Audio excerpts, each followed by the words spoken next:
Okay, yan. Salamat sa Diyos. Habang naghihintay tayo sa iba, tayo muna ay mag-aral ng salita ng Diyos. Okay, yun.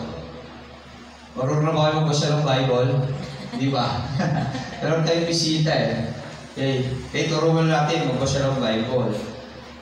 Ang Bible, ito malaki, ito mabuting balita kasi ito, magandang balita yung sali niya. Makikita mo dyan, magandang balita. Ang buong aklat na ito ay binubuo ng 66 books, 66 na aklat. Ang nilalaman itong isang buong Biblia. Standard yan ating mga Kristiyano. 66 books. Yun talaga ang pamantayan natin. Okay? Paano naman to nahati? Ang 66 books ay nahati sa dalawang bahagi. Sa Lumang Tipan at Bagong Tipan. Pag binuksan mo siya, makita mo, Lumang Tipan. Magandang balita Biblia, meron mo na siyang talaan ng mga aklat. Yan, makikita mo, di ba? Yan, ito. Ito, yan, kita mo yan. Yung, ano ba tawag dito? Table of content. Tama ba? May nakalagay dyan, ito, Lumang Tipan sa taas. Tama. Bago namin wala nakalagay Lumang Tipan. Tapos sa baba, Bagong Tipan. Tama. Yung Lumang Tipan, binubuo ng 39 books. Tama ba? Tama ba? 39 books. O, sige, bilangin natin. Mula Genesis to Malakias. Ilan yan? 2, 4, 6, 8, 10, 12, 14, 16, 18, 20. And 2, 4, 10, 6, 28, 30, 32, 34, 36, 38. O, 39 books. Tama? Tama ba? O, tama? O, 39 books. Mula Genesis to Malakias. Tapos, ang Bagong Tipan naman, 27 books. Kaya, ang sumatotal niya, 66 books. Tama? Pag binuklat mo naman siya sa loob, mayroon yung palatandaan. Nagsisimula ang New Testament sa aklat ng Mateo. Yan. Yung New Testament ito na yung nabuhay na si Jesus Christ. Yan. Okay? Nasa New Testament na siya. Ayan. Simula ng Mateo. Yan na siya. Yan. Mateo. Okay. Dalawang bahagi yan. Kaya pag nagbabasa ka ng Bible, ayan, Bagong Tipan. Di ba? At nagsisimula sa aklat ng Mateo hanggang Pahayag o Revelation sa English. 27 books yan ang New Testament. Ano yung umpisa ng New Testament na books? Matthew 2, Pahayag, Revelation sa dulo. Pinakadulo niya, Revelation o sa ibang wika, Apokalipto. Ang ibig sabihin, katapusan. Okay? Pinakadulo niya. Pahayag yan. Pahayag yung pinakahuli niyang box. Yan, pahayag. Pahayag o Apokalipto. Revelation sa English. Okay? Sa Old Testament naman, nagsisimula sa Genesis. Paglikha. Ibig sabihin, pasimula. Paglikha, Genesis. At nagtatapos siya sa Malakias. Sa aklat ng Malakias. Pagtas ng Malakias, Matthew na, New Testament na. Okay? Yung Old Testament, ulitin ko lang, 39 books. Mula Genesis to Malakias. Yung New Testament o Bagong Tipan, 27 books. Mula to Matthew to Revelation. Kaya kabuuan niya, 66 books. Ngayon, paano naman siya basahin? Nahati siya. Mahalagang tandaan mo lang naman yung pagkakahati niya. Di ba kanina? Yung pagitan niya, yung Bagong Tipan at Lumang Tipan, dapat kapisutuin mo lang. Pasok siya bubuklatin. Para madali kang makahanap. Okay? Kung saan ba yung Matthew? Saan ba yung Matthew? Kaya, halimbawa, nahanap mo yung Matthew. Kasi meron namang Bible na meron ng pangalan yung gilid. Madali lang makita. Pero kung wala, madali lang siya i-verify. Kamisaluin mo lang yung kung gaano siya karami. Yan, halimbawa, ganyan lang. O, tansyahin mo lang. O, New Testament. O, Kung maganda yan, kabisaduhin mo yung mga books ng New Testament. Matthew, Mark, Luke. Ayan kasi yung mga books niya eh. Yan, di ba? John, Romans, 1 Corinthians, 2 Corinthians. Kabisaduhin mo lang. Kahit hindi mo kabisado, familiarin mo lang. Yung familiar lang sa iyo yung pangalan. Ay, alam ko yun sa New Testament. Madali mo siyang buklatin. Tapos, alam mo kung gaano kakapal yung New Testament. Di ba? Madali mo siyang mabuklat. Kapag sa Old Testament naman, Genesis, 1 Chronic, Exodus, Leviticus, Deuteronomy, Numbers, 2 Chronicles, 1 Chronicles, Kings, yan, mga Isaias, Aklat ng Awit, Psalms, of Solomon, yan, Awikaan, mga Ngaral, Old Testament lahat. Ano mo lang siya, familiar mo lang siya. Pag narinig mo yung kakaiba sa New Testament, o Old Testament yun. Kaya gano'n, ang pagbabasa niya. At una, ang Bible binubuo ng ilang aklat. Sa kabuuan niya, 66 books. Binubuo siya ng 66 books. Ang Old Testament, 39 books. Mula Genesis to Malakias. Ang New Testament, 27 books. Mula Mateo to Revelation. Kaya 66 ang kabuuan niya. Tapos, para mas madali, kabisaduhin mo yung kapal niya. Okay, pag binuklat mo siya, para alam mo agad yung New Testament. Okay? Para kapag may nagtuturo, ay sa New Testament yun. Kabisaduhin mo lang yung bawat bookses. Okay? Ngayon, paano ito basahin? Pag binasa mo siya, mahalaga na babasahin mo yung panimula. Yung panimula. Okay? Para alam mo kung sino yung sinusulatan, kung para kanino ito. Yan, ito yung panimula. Ang tinatawag ng panimula. Yan, ito. Halimbawa, Genesis. Yan, Genesis. Itong nakalagay dyan panimula. Lagi mo lang babasahin niya kapag babasahan ng Bible. Para alam mo kung para kanino yung sinulat. Okay? Para alam mo, hindi ka maliligaw at malalaman mo yung ibig sabihin niya. Pero ang unang pinaka-the best na bagay sa pagbabasa ng Bible, mag-pray. Mag-pray ka. Kasi bakit? Ang salita ng Diyos, ito yung iniwan niyang sulat sa atin. Itong Bible. Kasi dito natin malalaman yung sinasabi ng Diyos sa atin. Tama? At ngayon, paano naman natin siya makakausap? Sa prayer, pananalangin. Ang prayer, ito yung nagdurugtong sa mga bagay dito sa literal, patungo sa spiritual. Kasi tayo, hango tayo sa mga bagay na hindi nakikita sa spiritual. Hindi talaga tayo taga rito sa lupa. Tayo ay mamamayan ng langit. Alam niyo ba yun? Kasi Genesis, nilikha tayo, larawan ng waris ng Diyos. Ito lang. Hindi tayo taga rito sa mundo. Tayo tinatawag ng mga estranghero lang sa mundong ito o steward, tagapagtiwala lang ng Diyos. Kasi darating ang araw, lilisanin natin to, babalik tayo sa totoo nating tahanan. At nawa, sa totoong tahanan natin tayo babalik kasi may dalawang tahanan. Ano yung dalawang tahanan? Siya nakakaalam. Ano yan? Hell and heaven. Impyerno at langit. Pero tayo tagalangit talaga. Yun nga lang, hindi alam ng karamihan yan. Kasi hindi nila alam yung purpose ng buhay natin. Hindi nila nabasa yung banal na kasulatan na sulat ng Diyos para sa atin. Kasi nung unang panahon, sa Old Testament, kung babasa ka niyan, malalaman mo na yung Diyos ay nakikipag-usap talaga sa bawat tao. Sa mga pinili niya ng Old Testament. Ang Diyos nakikipagtipan yan sa mga taong pinili niya. Kaya mayroong mga propeta na tinatawag ng panahon. Yan yan. Yan yung mga taong kinakausap ng Diyos para ipahayag ang kanyang salita. Ngayon, wala na tayo sa panahon ng mga propeta. Nasa panahon na tayo ng New Testament, bagong tipan, kung saan meron na tayo dapat personal na relasyon sa Diyos.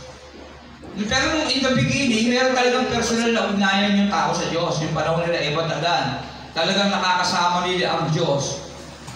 Literal, talagang gano'n. Dahil sa kasalanan, nagkaroon ng paghihiwalay. Nung kinain nila yung bunga ng puno, hindi man sana sila, bunga ng punong kahoy, nagbibigay kaalaman sa mabuti at masama. Okay? Basta paano yun? Paano nangyari yun? Yung kasalanan, ang ibig sabihin, pagsuway. Ang Diyos kasi, nung nilalang ang tao sila Eva at Adan, wakit sa nilarawan niya, sabi niya, huwag niyong kainin. Yung lahat ng bunga ng punong kahoy sa Garden of Eden, sa halamanan, ay pwede niyong kainin. Maliban sa bunga ng puno ng kahoy na bibigay kaalaman sa mabuti at masama. Hindi yung mansanas, wala sinabi mansanas sa Bible. Bunga ng puno na bibigay kaalaman sa mabuti at masama. Pag kinain niya, mamamatay kayo. Okay, sumuway sila. So, ibig sabihin, ang kasalanan, ang ibig sabihin niya, pagsuway. Pagsuway, tandaan niyo, sumuway sa utos ng Diyos. Sila yung matandaan, kaya sila nagkasala. At dahil sa pagkakasala na yun, nagkaroon ng kamatayan. Okay, kamatayan. Ano naman yung kamatayan, Pastor? Ibig sabihin ng kamatayan? Paghihiwalay. Paghihiwalay. Sa literal, mayroon tatlong uri ng kamatayan. Physical na kamatayan, paghihiwalay ng katawan at kaluluwa. Pag namatay ka, yung katawan mo, binuburol yan, di ba? Simenteryo, lilibing. Katawan lupa yun, mabubulok yun, magiging abo. Pero yung kaluluwa mo, may pupuntahan niyang lugar na dapat niyang puntahan. Kaya lang, ang basihan nun, kung ikaw ay nakakilala kay Kristo, sa paraiso ka. Kung hindi, sa Hades, sa mundo ng pagdurusa, habang hinihintay ang pagbabalik muli ni Jesus Christ. Yan, nakasulat sa Bible yun. Sa Lucas, sige, lagay mo muli para makita nila. May payano natin yung verse dyan mamaya. 16:19. Pinakita yon sa binata kay Lazaro at saka sa mayaman. Napunta yung mayaman sa Hades, si Lazaro sa paraiso, sa piling ni Abraham. Pareho sila namatay. Okay? Kaya tayo rin ganoon. Kaya napakahalaga yan lang salita ng Diyos, kasi ito lang yung aklat na pwede natin basahin na magsasabi ng buong kasaysayan ng buhay natin. Ayan, napakahalaga ng Bible. At ang Bible, ang pinakamahalaga sa lahat, bakit? Napakahalaga niya kasi ito lang ang nagsasabi ng buhay ng Diyos. Dito natin makikilala ang Diyos. Okay? Pinakamahalaga sa lahat. Pangalawang pinakamahalaga, ang Bible ang nagsasabi ng mga bagay na dapat natin gawin. Okay? Una, mahalaga ang Bible. Bakit? Kasi ito yung nagsasabi ng buong buhay natin. Pangalawang mahalaga, Bible, ito yung nagsasaad din ng mga dapat natin gawin. At mahalagang bagay na dapat natin malaman sa Bible, ito ang nagpapakilala sa atin sa buhay ng Diyos. Dito natin makikilala kung sino ang Diyos at kung ano ang Diyos. At kung ano ang mga bagay na ginawa ng Diyos. Yung sabihin, nakikilala natin ang Diyos. Okay? Kaya ito, ang sulat ng Diyos na ibigay sa atin, love letter. Love letter. Dito kasi tayo makakaroon ng buhay na masagana at ganap sa kanilang sulat. Kaya lahat ito dapat binabasa ng kahit bata. Kaya lang ngayon, hindi naman tinuturo yung Bible. Tama ko ba? Sa school, hindi di ba? Dati nung mga panahon namin, 90s kasi kami, 80s ako pinanganak. So, sabihin, pumalo kami sa 80s, 90s. Nabutan ko pa yung namimigay ng mga Bible sa school. New Testament, Tagalog, English, binibigay yan. Pinapahayagan sa school. Dahil tinuturo. Ngayon wala na di ba? Yung millennium na kasi ngayon. Bakit biblical kasi yan? 2 Timothy 3:16, Brother Meron. 2 Timothy 3:16. Ito yung nangyayari ngayon, kaya nakakalimutan ng tao ang malalang kasulatan o ang salita ng Diyos. 2 Timothy 3:16. Ang lahat ng kasulatan ay kinasihan ng Diyos. Ang Biblia, sabi rito sa 2 Timothy 3:16, ang lahat ng kasulatan ay kinasihan ng Diyos at kapakipakinabang sa pagtuturo ng katotohanan at pagsaway sa kamalian, pagtutuwid sa likong gawain at sa pagsasanay para sa matuwid na pamumuhay. Siba 17. Upang ang likod ng Diyos ay maging ganap at handa sa lahat ng mabubuting gawain. So, ibig sabihin kasi ayaw kasi ng tao maturuan na. Paramihan sa tao, marurunong na.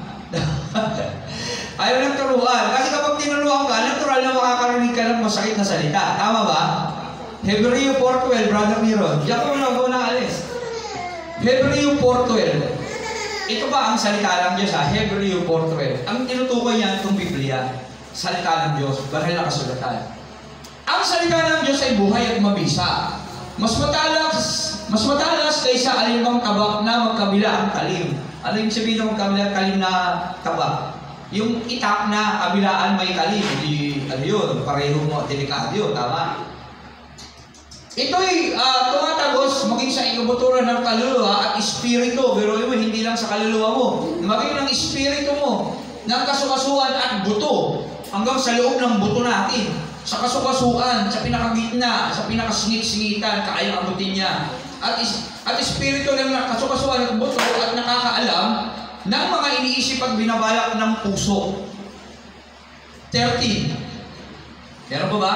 Walang nilalang na makakapagtago sa Diyos. Ang lahat ay hayag at lantad sa kanyang paningin at sa kanya tayo magsusulit ng ating mga sarili. Yan. Ang salita ng Diyos kasi ito, yung kaisipan ng Diyos, na alam ang lahat ng gawain natin. Kaya, sabi ng kanina, 2 Timothy 3:16, nagtuturo ito ng mga bagay na dapat natin matutunan. Yung mga mali natin kasanayan, itutuwid at masakit yun. Kaya yung tao hindi nagbabasa ng Bible kasi masakit kapag pinapagalitan ka. Di ba? Kanaya pag pinapagalitan ng nanay o tatay natin, tinatakpan natin yung tenga natin, di ba? Alam mo, ang ingay-ingay mo eh. Di ba? Naririnig tayo, ganun din. Salita ng Diyos. Pero kapag ito yung pinakinggan, magdudulot ito ng kapayapaan sa iyong puso. Malalaman mo yung katotohanan. Yung mga bagay na dapat mong gawin. Kaya napakahalaga ng Bible. At yung Bible, ito hindi na natin kailangan pang paliwanagan sa sarili natin kaisipan. Lahat ng mga bagay na pwedeng ipaliwanag nandito din.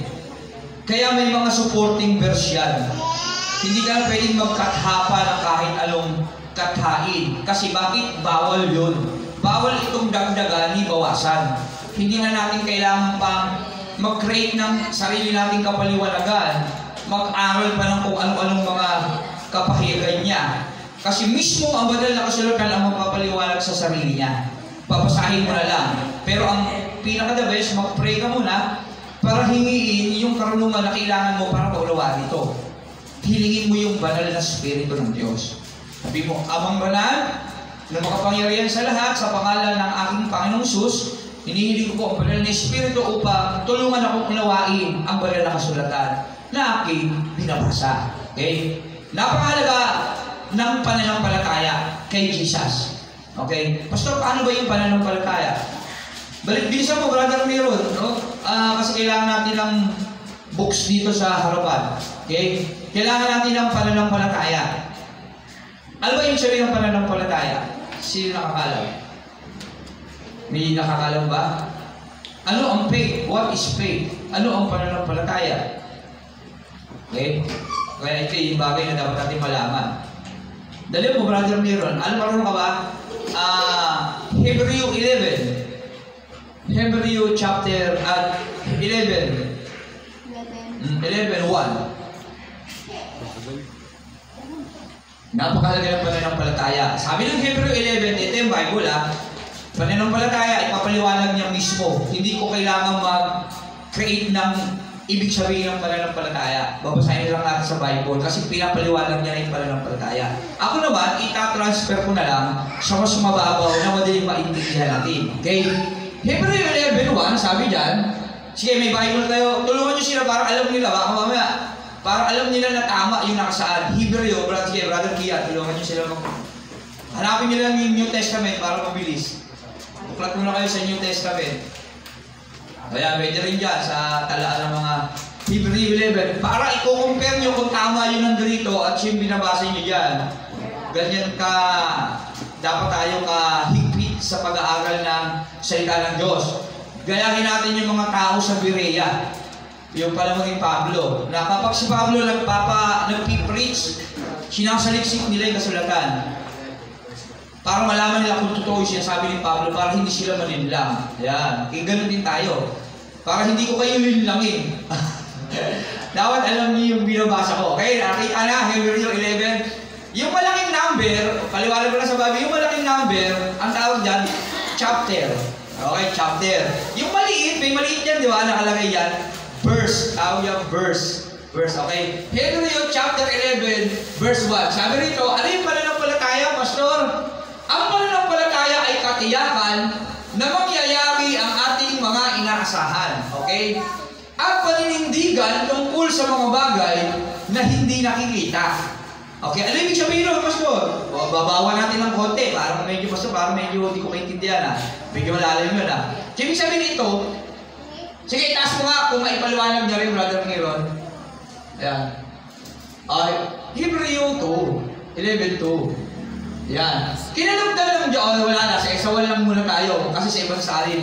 Yan. Ang pananampalataya ay katiyakan na mga inaasahan at paninindigan tungkol sa mga bagay na hindi nakikita. Okay, sa ibang sa mas mababaw na kapaliwanagan, yung pananampalataya, paniniwala sa mga bagay na hindi mo nakikita. Okay?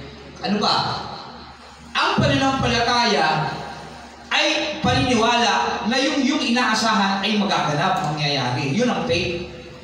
Naniniwala ka sa isang bagay kahit hindi mo nakikita, na alam mong mangyayari at alam mong mayroon nun. Yun ang pananampalataya. Paniniwala sa mga bagay na hindi mo nakikita. Okay?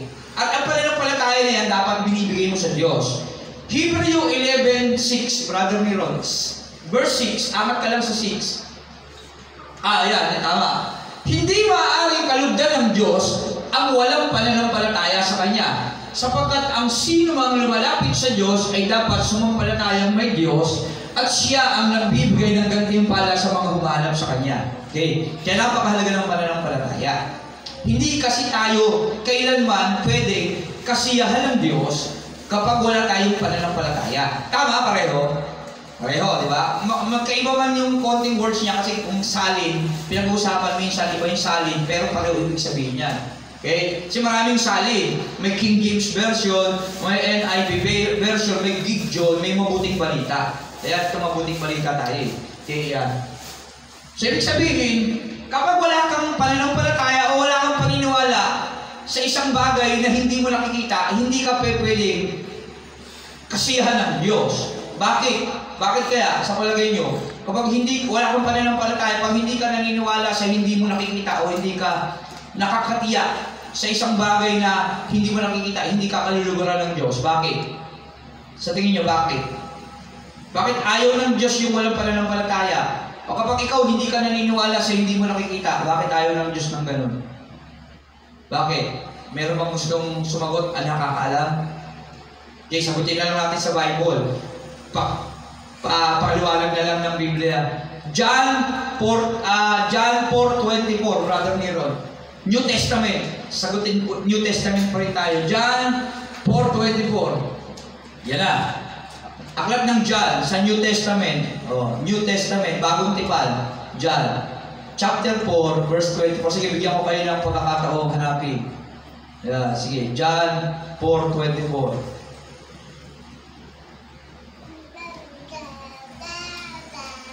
Okay, nakita na? Handa natin siya, makita niya. John 4:24. Yung malaking number, chapter yon. Yung maliit, verse. Okay. John chapter 4, verse 24. Nakita na? Wala, malapit na. Kasi nasa New Testament na siya eh. Okay. Mga 9:30. Tapos na tayo. Kailangan 9:30. Sabihin lang tayo. Okay? Ang ano kasi, ang fish ng ano niya, page niya, hirap malapit, no? Hindi, ngayon lang yan, ganyan talaga sa umpisa. Pero kapag ka nakasanayan mo na yan, saglit na lang yan, tapos isaduhin mo lang yung mga verse niya ng chapter, okay? Kaya tulungan lang tayo, magtulungan. Elias, Noah, ay magbasa din kayo. Tama ang ginagawa ni Ate Nicole. Tinutulungan niya si Elias. Tama yan, very good, very good. Yan, tulungan tayo. John chapter 4, verse 24. Ito kung bakit hindi ka nalulugdan ng Diyos ang mga tao walang pananampalataya. Okay, babasahin ko na. Nakita na. Sabi ng John 4:24, bakit? Kasi ang Diyos ay Espiritu. At ang mga sumasamba sa Kanya ay dapat siyang sambahin sa Espiritu at katotohanan. Tama po ba? Bakit daw? Hindi na nalulugod ang Diyos sa mga taong hindi sumasambalataya. Kasi ang Diyos ay Espiritu. Okay? Ano yung sabihin ng Espiritu? Hindi nakikita. Okay? Kapag hindi ka naniniwala sa hindi mo nakikita, hindi ka rin maniniwala sa Diyos. Kasi hindi nakikita ang Diyos. Tama po ba? Kaya hindi tayo pwedeng makapagbigay ng saya sa Diyos kapag hindi tayo sumasamba sa Diyos na hindi mo nakikita. Kaya yung Diyos natin na dapat sinasamba, dapat hindi yung nakikita. Ang nakakakita lang dapat doon yung ating mga puso. Paano yung pastor? Sa ginawa niya sa cross. Namatay siya at muling nabuhay. Di ba? Si Jesus Christ. So, alam ko na related na kayo dyan. Pagmahal na araw, pinapanood natin yan sa TV. Okay? At ang Diyos na yun, si Jesus Christ. na ibinigay ng Ama sa atin para lahat ng tuhod natin ay iinuhod natin. Pero dapat yung Jesus na yun, hindi mo nakikita. Tama mo ba? Kasi ang Diyos ay Espiritu at ang sumasagot sa Kanya ay dapat, sabi ng Bible, ay kailangan. Pag sinabi mong dapat sa ibang kapahayagan na mas mababaw, kailangan. Tama ba? Alam mong ibang ibig sabihin ng dapat? Kailangan. Ang Diyos ay Espiritu. Ang Espiritu hindi nakikita. Ang Diyos ay hindi nakikita. Paliliwanag pa na mas mababaw. Ang Diyos ay Espiritu. O, sa mas mababaw, ang Diyos ay hindi nakikita at ang mga sumasamba sa Kanya ay dapat siyang sambahin sa hindi nakikita at sa katotohanan. Sa katotohanan, hindi siya nakikita. Okay? Yun ang pinaka dapat natin malaman. So, ibig sabihin, lahat tayong sasamba kay Jesus dapat walang mukha, walang dapat nakikita para kaluguran tayo ng Diyos. Pag binalikan mo yung Hebreo 11:6, kasi ang pananampalataya, nagiging malugod tayo sa Diyos pagka naniniwala tayo sa hindi natin nakikita. Amen? At doon natin mabibigyan kaluguran ng Diyos. Amen? Pero, Pastor, si Jesus Christ, Diyos ba si Jesus Christ kasi namatay siya eh. Siya po ay Diyos. Pilipos 2:6, paliwanag naman natin yung pagiging Diyos ni Jesus Christ at yung relasyon niya sa Ama. Okay? Pilipos 2:6, sabi rito, kahit taglay niya ang kalikasan ng Diyos, hindi niya ipinagpilitang manatiling kapantay ng Diyos. Okay, tama? Si Jesus, pantay ng Diyos. Tama ba? Pantay ng Diyos. Okay? Pantay siya ng Diyos. Okay? Ano pa? Ano ba, Pastor, na pwede nating makita na, oo, baka sa ibang salin, meron pang nagsasabing si Kristo ay Diyos. Okay?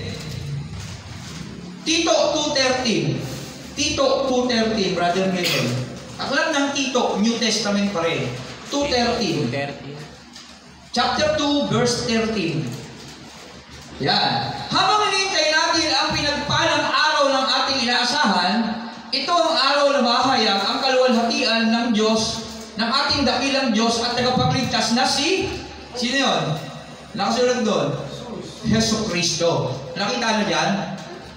Yan, okay. Tito 2:13. So, ibig sabihin, si Jesus Christ ay Diyos. Meron pa. Aklat ng unang Juan, 1 John 5:20. 1 John 5:20. At nalalaman natin na parito na ang anak ng Diyos at binigyan niya tayo ng pangunawa upang makilala natin ang tunay na Diyos. Ito naman, ang word na ginamit para makilala ang tunay na Diyos. Tama? At tayo nasa tunay na Diyos, sabi rito, sa kanyang anak. Okay. So, ibig sabihin, yung Ama, yung anak niya, na si Yesu Kristo, siya ang tunay na Diyos at buhay na walang hanggan. Tama po ba? So, ibig sabihin si Jesus Christ ay Diyos. Sabi ng Tito 2:13, siya din ay Diyos. At sabi ng 5:20 ng 1 John, tunay na Diyos. Si Jesus Christ ay tunay na Diyos. Okay? At di lang yun, buhay na walang hanggan. Kaligtasan natin, buhay na walang hanggan. Kayang magbigay sa atin ng buhay na walang hanggan. Okay? Tama ba? Kaya walang duda si Jesus Christ ay Diyos. Colossus 1:15, Brother Miron. Colossus 1:15, aklat ng New Testament pa rin. Si Kristo ang larawan ng Diyos na di nakikita. Siya ang panganay na anak at pangunahin sa lahat ng mga nilikha. Okay? Si Kristo ang larawan ng Diyos, sabi rito. Kasi hindi natin nakikita yung Ama eh. Ngayon, nakikita natin siya sa kabuuan ng ating Panginoong Hesus. Amen. Na nagbigay ng kanyang pag-ibig sa cross. Yan, hindi natin nakikita dapat kay Jesus Christ. Pag-ibig. Kasi baka mamaya, mag-create tayo ng Kristo. Walang Kristong, dapat tayong nakikita ang Kristo. Hindi natin nakita si Jesus Christ eh. Tama po ba? Nung panahon ba nila ni Jesus Christ, 2,000 higit years eh. Meron bang picture doon? camera, cellphone. Uy, si Jesus Christ, pinapa ako sa cross, videoan ko to. Wala akong gano'n nun, tama. Meron, ito na lang. Meron ba kayo natabi ng picture ng lolo ng mga lolo nyo? Wala, di ba uso picture din nun. Pero wala tayong natabi, kahit isa, di ba? Kahit pa yung mga lolo natin, wala talaga eh. Kahit ako yung lolo ko, hindi ko na... Yung tatay nga lang ng tatay ko, wala nang picture eh. Hindi na nalagyan ng picture. Lalo na yung tatay ng lolo ko. Tama? Lalo na yung lolo natin. Wala na yun. Si Jesus pa kaya? 2,000 taon, higit na lumipat. Wala pang camera, wala pang video. Kahit yung drawing ng mukha, wala pa rin nun yata eh. Hindi ko alam. Pero meron na rin mga artist doon. Kaya lang, hindi pa nila isip yung panahon. Okay? Kaya, ang isang bagay lang na sinasabi ng Bible, ang Diyos ay Espiritu. At ang ibig sabihin ng Espiritu, hindi natin nakikita. Napakahalaga kasi noon. Kasi nabanggit natin kanina na mayroon dalawang patutunguhan ng tao. Tama po ba? Langit at impyerno. Okay? Kaya dapat, ngayon pa lang dito sa mundo, alam na natin kung yung patutunguhan natin. Okay? Dapat alam natin yan. Bakit? Kasi pinili na tayo ng Diyos bago balikhain ng Diyos. Yung daigdig tandaan nyo ito sabi ng banal na kasulatan. Pinili na niya tayo para makasama niya pagdating ng araw. Na yun. Sabi, pagdating ng panahon na lilisanin na natin itong mundo, dapat kapiling natin ng Diyos. Kaya lang, meron kasi tayong free will na tinatawag. Pagkawan ng Diyos ay all-knowing, alam niya na yung mga bagay na mangyayari at sinabi niya na sa atin yung plano niya sa atin na dapat, before the beginning of time, nilikha tayo para makasama niya, binibigyan niya tayo ng pagkakataon na mag-desisyon sa ating sarili. Pero ang Diyos alam na yung mangyayari sa atin. Kaya lang tayo din natin alam yun. Hindi tayo all-knowing. Ang Diyos kasi may tatlong katangian na maiilarawan natin. Una, ang Diyos ay omnipotent. Ano ibig sabihin ng omnipotent? Makapangyarihang Diyos. Walang hindi kayang gawin. Lahat ng bagay kayang gawin ng Diyos. Makapangyarihan siya. Pangalawa, ang Diyos ay omniscient God. Omniscient. Ano yung sabihin ng omniscient? All-knowing ang Diyos. All-knowing God. Lahat alam. Lahat ng bagay alam. Yung laman ng isip mo, ngayon na nakaupo dyan, alam niya yan. Alam niya yung pinaplano mo. Mamaya yung gagawin mo, alam niya na yan. Yung buhok natin, bilang niya eh. Biblical yan. Nasa Bible yan. Kaya bang hanapin, Brother Neron? Alin? Yung bilang yung buhok natin.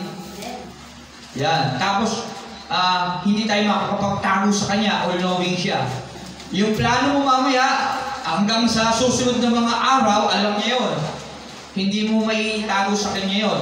Kaya sabi ng awit, sabi ng Job, saan man ako pumunta, naroon ka. Alam mong lahat. At pangatlo, ang Diyos ay omnipresent. Nasa kahit anong panig. Kahit saan ka naroon, natuto ng Diyos. Kasi malaki ang Diyos. Nakikita ka niya. Kung dito may CCTV at may mga marites, nakakaalam lahat ng mga kilos at galaw natin. Sa langit, high-tech doon. Punong-puno ng mga high-tech na mga gadget doon. Kasi sabi ng Bible, ang mga bagay na nakikita ay hango sa mga bagay na hindi nakikita. Kaya kung tayo may tablet, tulungan na yung tablet ko, basag na nga, tsaka all model na eh. Doon, high-tech yan. Alam ng Diyos ang lahat, okay? Kung dito sa lupa may mga marites, maraming mga guardian angel ng Diyos natin. Kaya alam niya lahat ng mga bagay na ginagawa natin. Binabalita ng mga guardian angel at maliban doon ang Diyos ay malaki para hindi niya tayo makita. Ang dalating kaya omnipresent ang Diyos. Kahit nasaan ka, nasa kwarto ka, nasa school ka, nasa jeep ka, alam ng Diyos siya. Kaya tumawag ka lang sa Kanya. At nandiyan siya sa iyong katabi, sa iyong tabi. Okay? Napakalapit lang ng Diyos sa buhay natin. Sandang ka lang, sabi ni Pastor Eddie. Mula sa iyong puso. Ilabi mo kasi, pag dinikta ng puso mo, tumawag ka kay Jesus. Pag binanggit ng salita mo yan, nandiyan na agad siya. Nasa iyo na agad siya. Okay? Tandaan niya. Kaya, lagi tayo tatawag sa Diyos na hindi natin nakikita mula sa ating puso. Ngayon. Ngayon alam na natin ang Diyos ay hindi nakikita at dapat siyang paniwalaan kahit hindi nakikita at dapat siyang sambahin kahit hindi nakikita. Anong pangalan ng Diyos?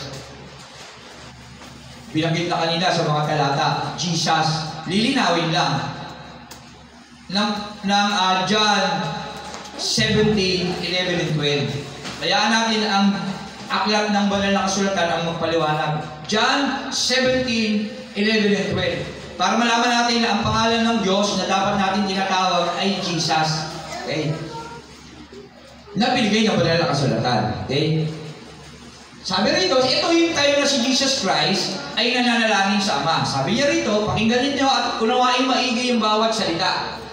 At ngayon, ako ay pupunta na sa iyo. Ito yung time na kasi papako na siya sa krus. Dadakpi na siya niyan. Kinaumagaan, dadakpi na siya. Papaalam na siya at nagpepere na siya sa Ama. Okay? At ngayon, ako ay pupunta na sa iyo. Kausap niya yung tatay niya, yung Ama, na makapangyarihan sa lahat. Iniiwan ko na ang sanglibutang ito, ngunit sila ay nasa sanglibutang pa. Tayo yun, yung tinutukoy niya, pinag-pray niya tayo. Kasi nandito pa tayo sa mundo. Aalis na siya, mamamatay siya sa krus, babalik siya sa totoo niyang tahanan. Mamaya, papaliwanag natin yan. Kunin lang muna natin yung pangalan niya. Okay? Ngunit sila ay nasa sanglibutang pa, amang banal. Sabi niya gano'n. Ingatan mo po sila sa pamamagitan, 12, Brother Miron, ng kapangyarihan ng iyong pangalan. Sabi ni Jesus, amang banal, bawa ako si Jesus, nagpe-pray ako sa Ama ko. Amang banal, ingatan mo po sila sa pamamagitan ng kapangyarihan ng iyong pangalan. Ay, okay, nagpe-pray ako. Iyong pangalan, Ama. Ang pangalan, ibinigay mo sa akin. O, tama? Amang banal, ingatan mo po sila sa pamamagitan ng kapangyarihan ng iyong pangalan. Ang pangalan mo, Ama. Tapos yung pangalan na ito na ibinigay mo, Ama, sa akin. Okay ba nakukuha nyo? Nakuha mo. Yung pangalan ng Ama, ibinigay niya sa Kanya. Sa Kanya na nananalangin, sa Anak. Yung pangalan ng Ama, ibinigay sa Anak. Kay Jesus na nananalangin. Kaya anong pangalan na yun? Hindi yung nananalangin. Jesus. Anong pangalan ng Ama? Kasi yung pangalan niya yun eh. Tama mo ba? Nakigets po? Nakigets nyo naman? Tama. O, yun yun. Upang kung paano nilinaw, ikaw at ako ay iisa. Saan sila isa? Sa pangalan. Tama ba? Tama po? Gayon din naman sila ay maging isa. Tayo. Kailangan maging isa. Paano? Kaya si Jesus Christ, yung ating Diyos. Kasi si Jesus, isa sa Diyos Ama. Kapag tinanggap natin si Jesus Christ sa ating buhay bilang Panginoon, kagaya ng ginawa natin kagabi, tama ba, Brother Allen? Isa ka na ngayon sa buhay ni Jesus na isa sa buhay ng Ama. Kaya ang tawag sa iyo, anak na ng Diyos. Okay ba? Palakpakan natin ng Panginoon. Anak pala tayo ng Diyos kapag naging pag-isa tayo kay Kristo. Tama ba? Yung pangalan ng Diyos na si Jesus Christ ay nasa sa atin na palang buhay. Amen? Yun ang kabutihan ng Diyos. Blessing natin yun. Tama ba? Kaya ang pangalan niya, Jesus. Tumatawag tayo sa pangalan Jesus na ibinigay ng banal na kasulatan. Amen sa atin. At yun, yung ginagamit natin habang tayo nabubuhay. Amen? Amen. Okay, gano'n. Pastor, parang gulo eh. Parang ang daming Diyos. May Ama, may Anak pa. Mayroon pang Holy Spirit. Tama ba? Hindi ba kayo namuguluhan? Ang tawag kasi doon, Trinity. Okay? Trinity. Wala sa Bible Trinity. Okay? Kagaya ng Bible. Pag binasa mo yung Bible na hawak nyo, wala kang mababasa ang Bible dyan. Meron dyan, banal na kasulatan. Magandang balita. Tama po ba? Trinity, wala sa Bible yan, pero piniliwanag yan. Kaya napakahalaga pag nagbasa tayo ng Bible, pangalawa na mahalaga pag nagbabasa ng Bible, pangatlo na pala tayo kasi una, may 66 books dapat standard. Tama? Ay, di ba apat na pala? No? Una, mag-pray. Pangalawa, malaman, 66 books. Pangatlo, Old and New Testament. Pang-apat, yung panimula. Pang-lima na pala. Okay? Pang-lima, na dapat nating malaman na napakahalaga, tandaan natin pag nagbabasa tayo ng Bible, yung mga salitang pantukoy na ginagamit. Pantukoy. Ano yung mga salitang pantukoy? Siya. Tama? Ito. Mga ganun bagay. Siya. Yung word na siya. Nagpapakita na mayroong bukod na personalidad yung tatlo na bumubuo sa Diyos. Ang Diyos natin ay isa lang. Okay po ba? Okay? Isa lang ang Diyos na merong tatlong persona. Ano yung bumubuo sa Diyos na tatlong persona? Ang Diyos Ama, ang Diyos Anak, at Diyos Espiritu Santo. Matthew 28:19-20, Brother Meron.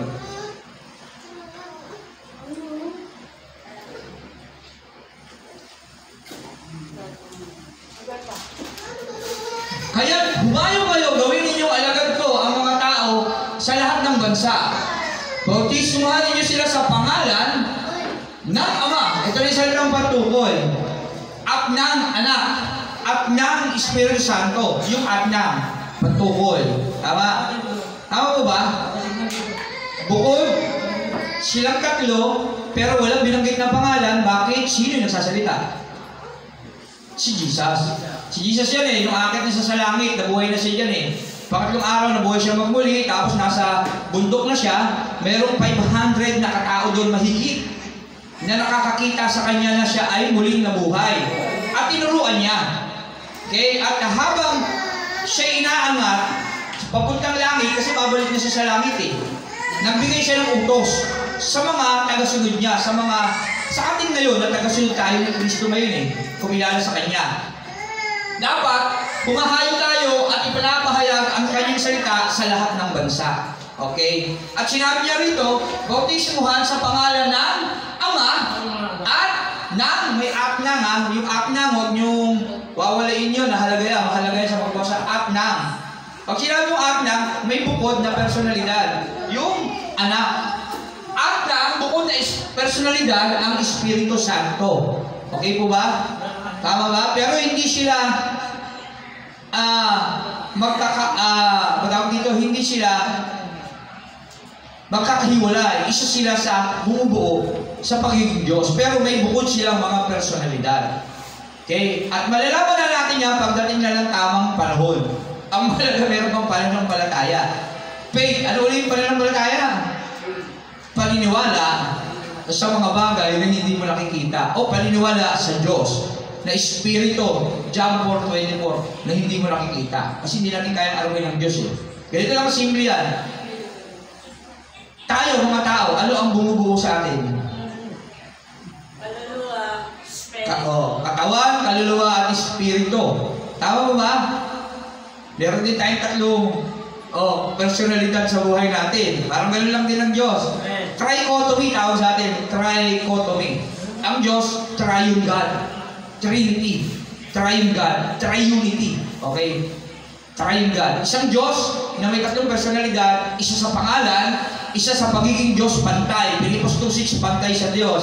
Tapos yung Holy Spirit naman, yung panahon ni Ananias, sabi ni Peter, hindi ka sa tao nagsinungaling, kundi sa Diyos. Yung Holy Spirit ay Diyos. Tandaan natin yan. Pantay silang Diyos. At pantay sila sa kapangyarihan. Okay? Pero isa sila ng sinusunod. Sino? Ang Diyos Ama na makapangyarihan sa lahat. Walang ibang ginawa ang si Jesus Christ sa mundo, kundi ang tuparin ng kalooban ng Ama na makapangyarihan sa lahat. Kaya siya ang nagpasimula ng humbleness, humility. Bagamat siya ay Diyos, hindi niya pinagpilitang manatiling pantay ang Diyos, nagpakumbaba siya at namuhay na parang alipin. Ipinanak siya parang karaniwang tao kagaya natin. At siya naging tao ng pakumbaba siya, kaya yun naging dahilan, ibinigay ang pangalan higit sa lahat. Kaya taglay niyang pangalan na Jesus na nasa sa kanya, lahat dapat ng tuhod luludo. Bakit? Pangalan niyo ng Diyos, kabuuan ng Diyos. Amin po ba?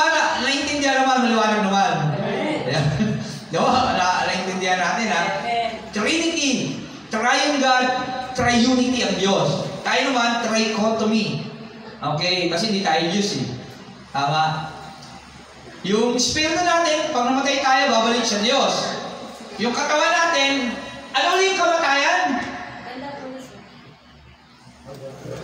Paghihiwalay. Okay? Paghihiwalay.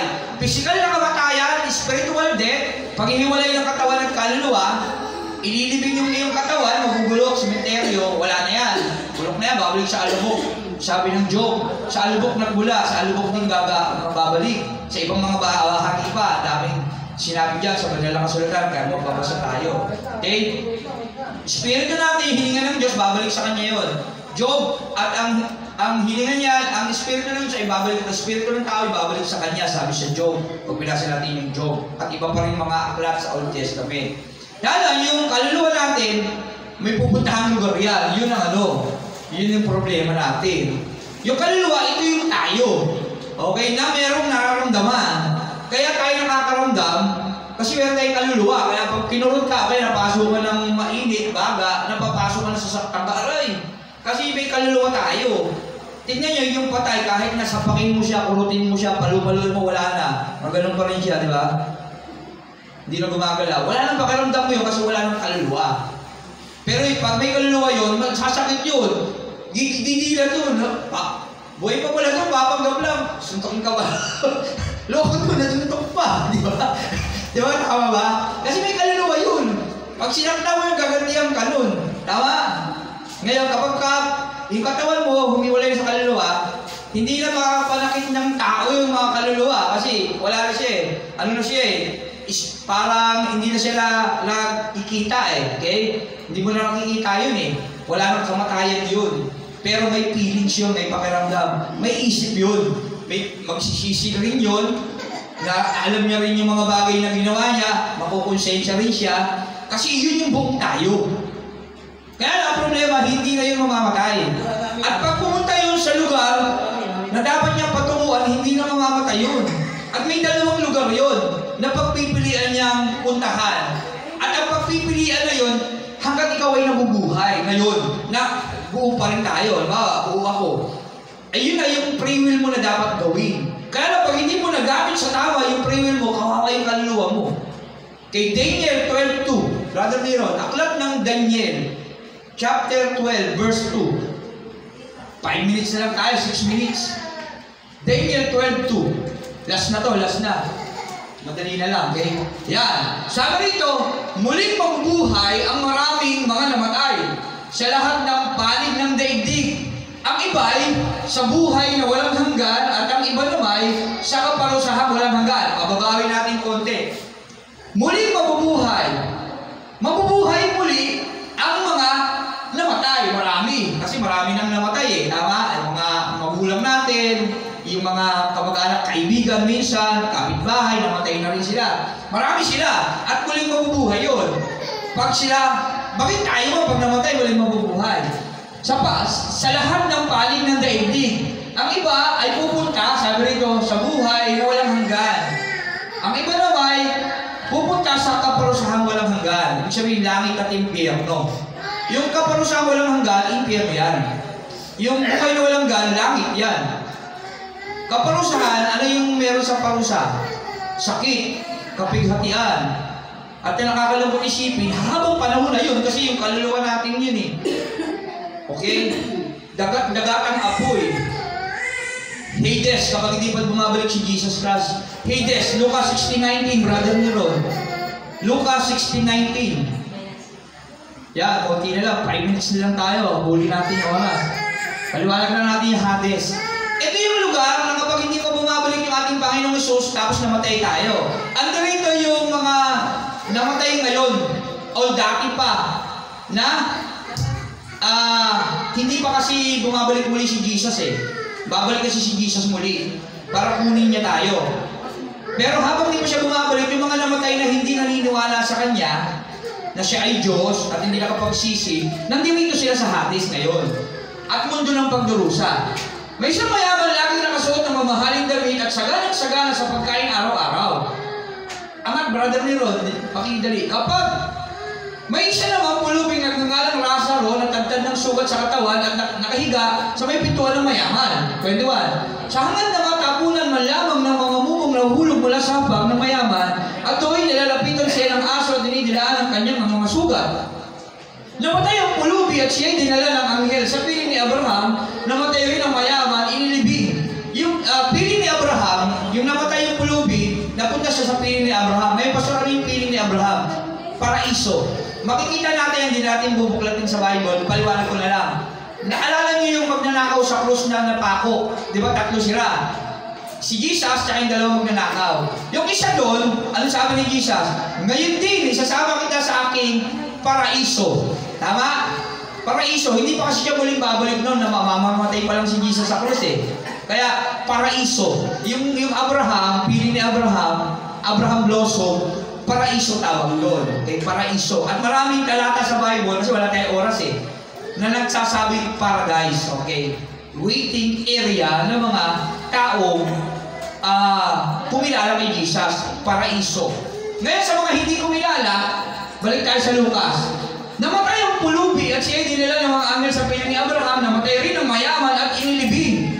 23. Sa gitna ng kanyang pagdurusa sa daigdig ng mga patay, natanaw ng mayaman si Lazaro sa piling ni Abraham. Yan o. Sa kanyang pagdurusa sa daigdig ng mga patay, sa gitna ng pagdurusa, sa ibang saling, Hades, mundo ng pagdurusa. Kasi sa mabuting balita, pagdurusa, mundo ng pagdurusa yan. Ibig sabihin, yung mga kahirapan na mararanasan mo dyan, na pinagdudusahan mo yung mga bagay na nagawa mo. Okay? Pagka binasa mo naman yung mga ngaral 12:14, hayag man uli, mabuti man masama, lahat ng ito'y ipagsusulit natin sa Diyos. Kaya napakahalaga yan. Hindi na natin babasahin, pero ang books nun, mga ngaral, chapter 12, verse 14. Kaya yan ang Hades. Nandiyan yung kaluluwa mo. Pinagdudusahan mo yung mga ginawa mo. Hindi ka na namamatay. Okay?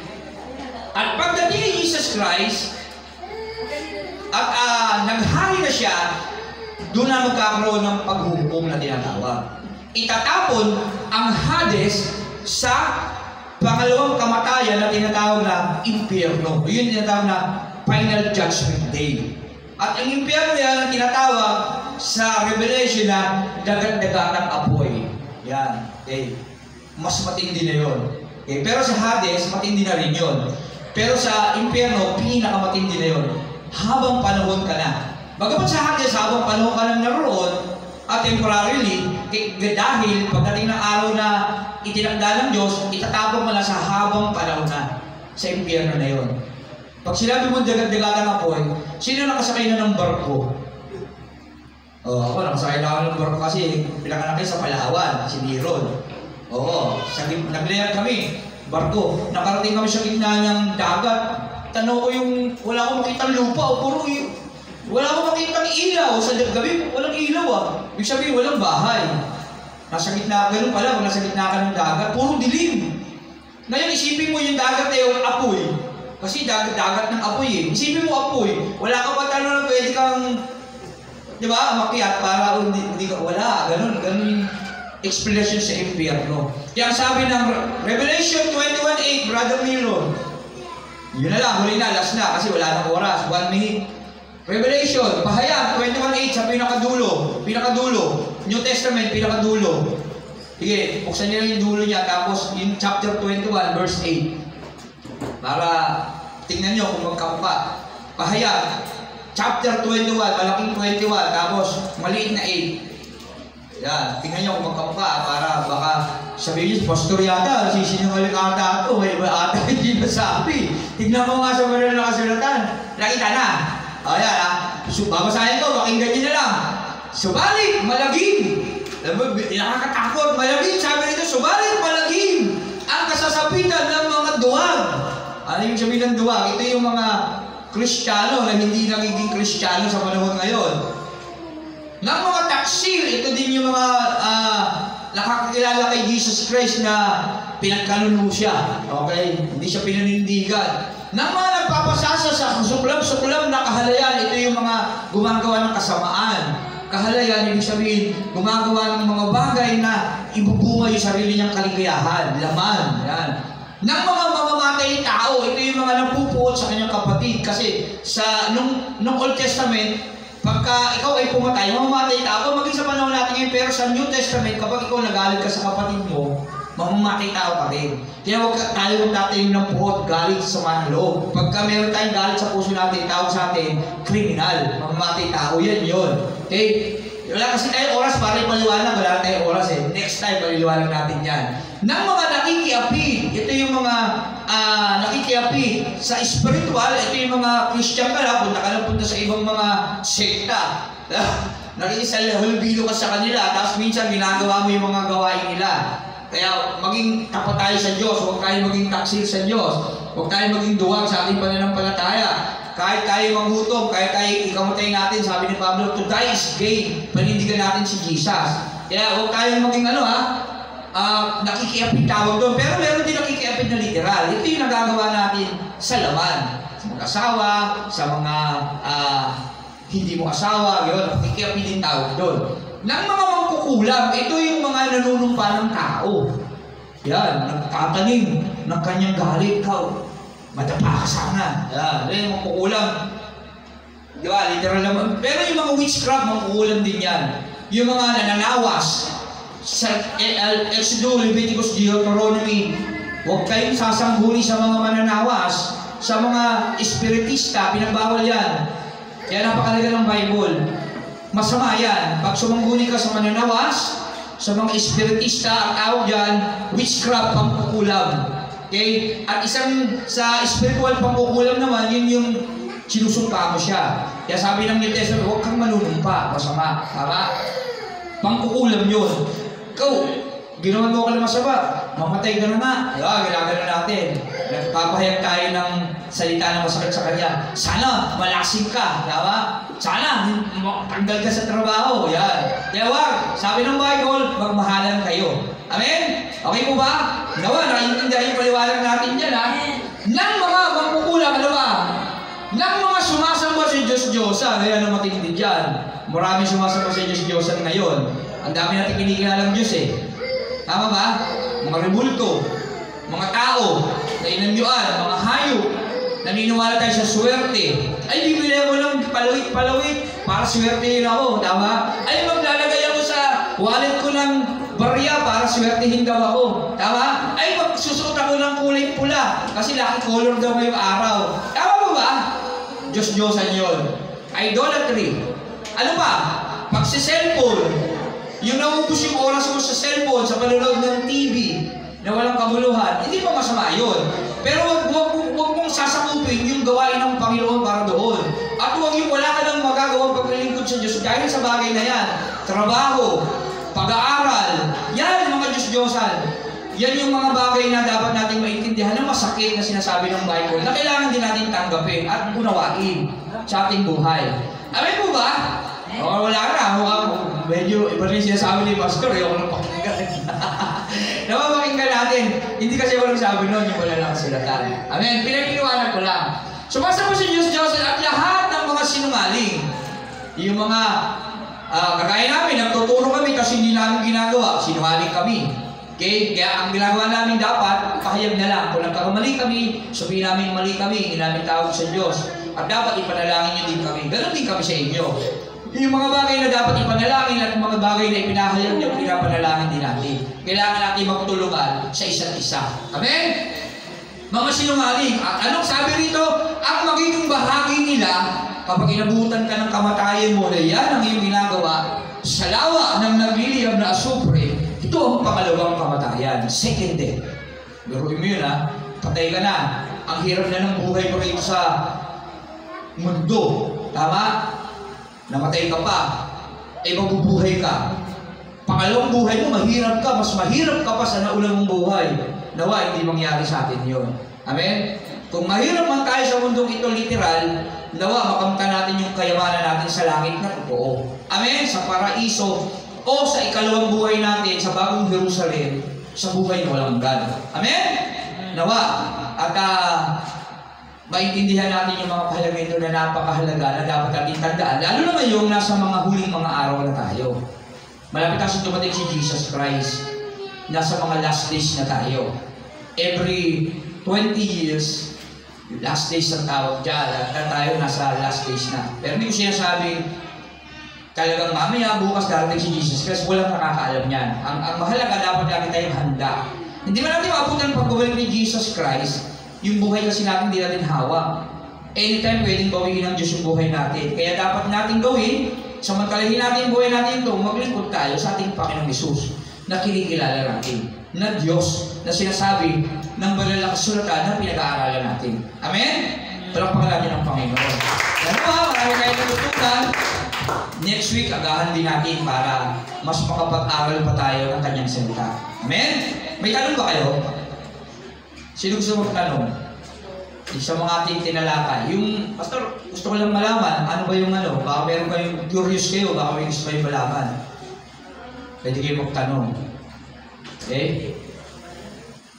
Ano tawag sa atin? May katawan, kaluluwa, espiritu? Trichotomy. Ano tawag sa Diyos? Trinity, Triune God. Okay? Ang Diyos ay isa lang, may tatlong personalidad, isang pangalan, isang kapangyarihan, isang pantay sa pagiging Diyos, isang sinusunod, ang Ama ng makapangyarihan sa lahat. Amen? Tandaan natin yan. Sa pagbabasa ng Bible, tinuro sa atin ngayon, ang books ng Bible, 66 books, binubuo ng bagong tipan at lumang tipan. Ang lumang tipan, 39 books. Ang New Testament, ang bagong tipan, 27 books. Pag nagbasa tayo ng Bible, basahin natin yung panimula. Okay? At higit sa lahat, manalangin sa Diyos na hindi natin nakikita. Hilingin natin yung banal na Espiritu. Ama, sa pangalan ni Jesus, hinihiling ko po ang banal na Espiritu para tulungan ako maunawaan ang aking binabasa. Sa pangalan ni Jesus, Amen. Okay? Huwag na kayong marami pong seremonyas. Direktahan niya. Kung tinumbi kayo ng Diyos, basahin ko kaya yung Bible. Pray ka muna. Lord, yung banal na Espiritu ko, Ama, sa pangalan ng aking Panginoong Hesus, ipagkaloob mo upang higit kita makilala o maunawa ako ang salita mo. Salamat po sa pangalan ng Hesus. Amen. Sa ganung paraan, automatic, paunawa ng Diyos yung iyong mga dapat mong maunawaan. Okay? Ako nga, patotoo ko lang, nung natuto kong magbasa, nahihiya akong makita ng mga tao ng kasama ko sa bahay. Ang ginagawa ko, hinahanap ko yung oras na tulog sila lahat. Alas 3 ng madaling araw. Kasarapan ng tulog nila. Tapos pupunta ako sa labas ng bahay namin, sa may bakod. Pinto, labas ako doon, may bakod. Flashlight lang. Lighter, naninigarilyo pa ako nun eh. Lighter lang. Pinabasa ko yung salita ng Diyos. Tapos, pero nananalangin muna ako. Kahit na may bisyo ko noon, kinukibig ako ng Holy Spirit ng Diyos na magbasa para hindi ko siya makilala. Kasi yung pagbabago natin, hindi yan biglaan, hindi yan... Pero minsan instant din, pero minsan gradual. Ang mahalaga, yung puso mo, ibinibigay mo sa Diyos. At syempre, sa bawat sandali, inihiling mo yung pagbabago sa Kanya. At ikaw naman, inihintulot mo na binabago ka ng Diyos. Yun yung pinakapapel natin. Yung pahintulot na tayo binabago ng Diyos. Huwag natin patigasin yung puso natin. Last na, Hebreo 3:15, Brother Miron. Hebreo 3:15, tsaka Hebreo 4:7. Last na, pinakalas na, tatapos na tayo. Hebreo 3:15. Yan. Ito ang sinasabi ng kasulatan. Kapag narinig ninyo ngayon ang tinig ng Diyos, iyang iyong puso ay huwag niyong patigasin tulad noong kayo naghimagsik sa Diyos. Hebreo 4:7. Huwag patigasin daw yung puso pag narinig natin tinig ng Diyos. Hebreo 4:7. Chapter 4. Kaya't muli nagtakda ang Diyos na isa pang araw na tinatawag ngayon. Pagkalipas ng mahabang panahon, sinabi sa pamamagitan 8 ni David sa kasulatan, nabanggit ngayon, kapag narinig ninyo ang tinig ng Diyos, iyang iyong puso, huwag niyong patigasin. Kaya kapag narinig natin ngayon, yung salita ng Diyos, kagaya ngayon na pinahayag niya, yung puso natin, magdesisyon na tayo ng tama. Kasi baka mamaya, hindi na natin ito mapakinggan. Ang ibig sabihin nun, mawala na tayo sa mundong ito. Hindi pa natin natanggap si Jesus Christ. Okay? Samantalahin na natin. Huwag tayo mag-aksaya ng panahon. Ibig sabihin lang yan, mahal ka ni Jesus, mahal ka ng Diyos, kaya niya ipinaalala sa iyo na dapat mong pahalagahan ang kanyang banal na salita. Amen? Palakpakan natin ang Panginoon. Sa kanyang lahat ng parangal at papuri, tayo'y manalangin. Lord, salamat po sa umagang ito sa iyong buhay at banal na salita. Bagamat kulang ang oras, Panginoon, alam namin na sapat, Panginoon, ang karunungan mo. At alam namin sa susunod na mga panahon pa, idaragdag mo pa ang mga karunungan na nais namin na kailangan namin habang naghihintay sa muli mong pagbabalik. Salamat po. Patubayan mo may pagpalain lahat ng tao na rito, maging sa aming mga kapatiran na papaparating pa lamang. Panginoon, upang samahan kaming sumamba, maghandog at magpuri sa iyong dakilang pangalan. Purihin ka sa pangalan ni Jesus. Amen. Walang pangalan natin ng Diyos. Okay. Pwede na tayo mag-CR, tapos maya-mayang konti, pwede na tayo mag-umpisa sa ating pagsamba sa Diyos.